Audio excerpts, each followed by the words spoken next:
Assalamualaikum mga kaduayas!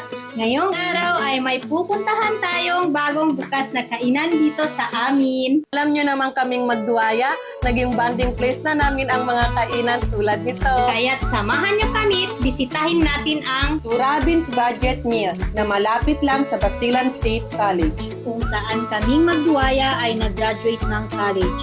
At sa labas pa lang may magi-entertain na sa inyo at makikita nyo agad ang kanilang menu. Nakakatakam talaga ang menu nila kaduayas. Halos hindi na nga ako makapili dahil halos lahat gusto kong i-order.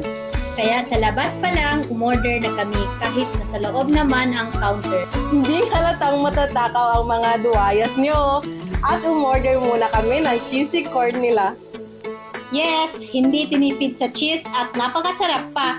Gigisingin talaga nito ang gana mong kumain. At sa halagang 30 to 50 pesos, may masarap ka ng appetizer. Legit nga, pasok talaga sa budget ang menu nila kaduayas. Yes, at sa halagang 30 to 59 pesos, busog na busog ka na dito sa Turabin's Budget Meal. So heto na nga ang order natin, ang paborito naming Malaysian food na mee goreng.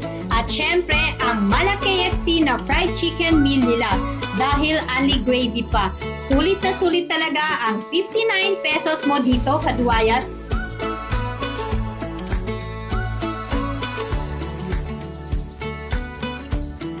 Ang sarap mga kaduayas, bagong luto at talagang malinamnam. Kaya sa mga students, friends o family dyan na naghahanap na pwedeng tambayan at budget-friendly na restaurant, Dito na sa Turabin Budget Meal. Masarap na, hindi ka pa mangangamba. Dahil pangalan pa lang, alam mo nang hindi mabubutas ang iyong bulsa. and they are located at Barangay Sumagdan, Fronting Basilan State College, Isabela City, Basilan. So hanggang dito na lang muna kaduayas. Stay tuned sa aming future uploads.